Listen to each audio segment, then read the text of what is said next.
I'm Josh with Waupaca Community Media, and today we've got Ron Starry from the Waupaca School District. And just a quick update, and Ron's going to sound like a broken record when he talks about COVID, but it's all good news. And the first piece of good news is all of your students who want to physically be back in the building are back in the building 4 days a week. And how'd that go?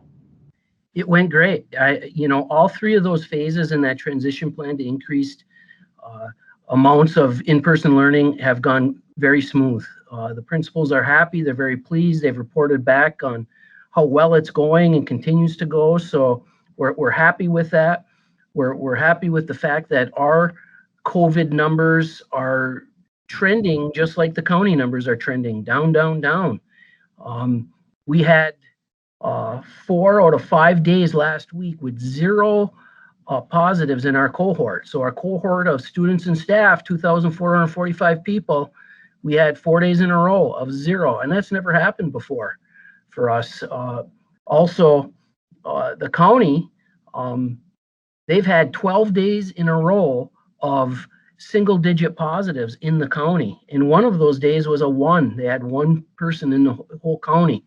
So that hasn't happened since I think it was July 15th, if I remember right, July 15th. And our 14-day average is 5.7, and we haven't had that since early July as well. So, we're in a good place. The numbers continue to go down. We're pleased with that. And now we're just having conversations. What happens? What are our next steps? What do we do next if, making an assumption that these numbers are going to continue to go down? I know one thing, we don't want to be like a neighboring district.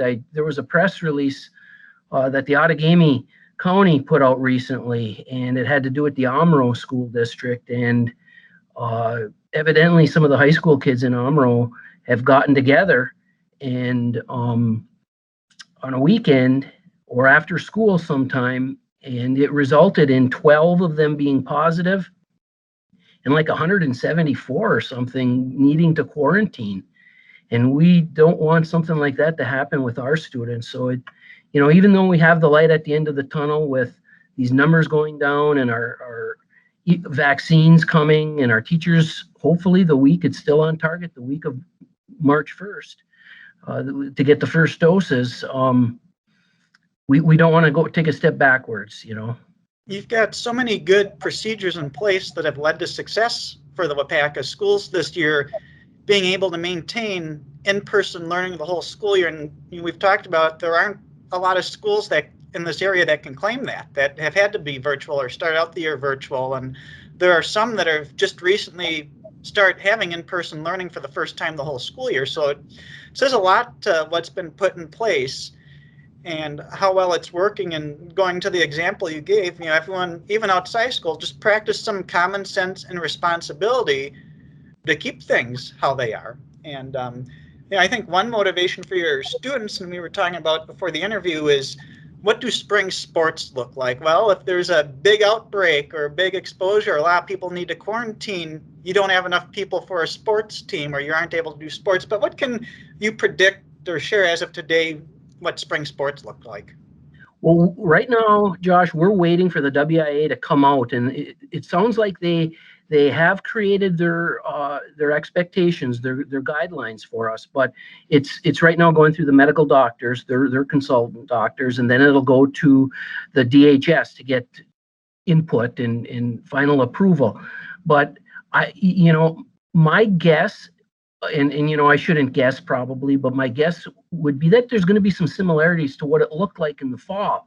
In the fall with our football team, they didn't have to have a mask on outside while they were playing, but then when they went on the sideline and they were standing together, they had to have that mask on. So I anticipate that may be something we'll see, because all of our spring sports are outside, and for the most part, it's not where they're clustered together. Softball, baseball, soccer, track, we're talking about kids outside and spaced pretty far apart. So if I was a betting person, and I'm not, but if I was, I'd say they're probably not going to have the mask on while they're in the competition, but on the sidelines they will. And, I'm hoping and optimistic, Josh, that our limits, this winter, we were only allowed each athlete to have 2 visitors to attend. Boy, I'm hoping we're going to be able to at least double that, maybe more, if we're allowed to increase those outside spectators to be able to see their kids and nephews and grandkids and friends and neighbors competing in those games, events.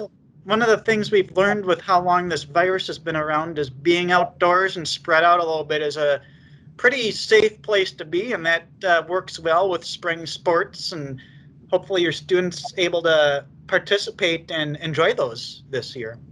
That's what we're hoping for. We're hoping to stay healthy and to be able to compete and not only stay healthy and do the right things at school, but outside so that we can continue to compete. Perfect. Well, Ron, appreciate the update. And like I said, you sound like a broken record. Each week's getting better and get better, but that's good news we want to share with the community.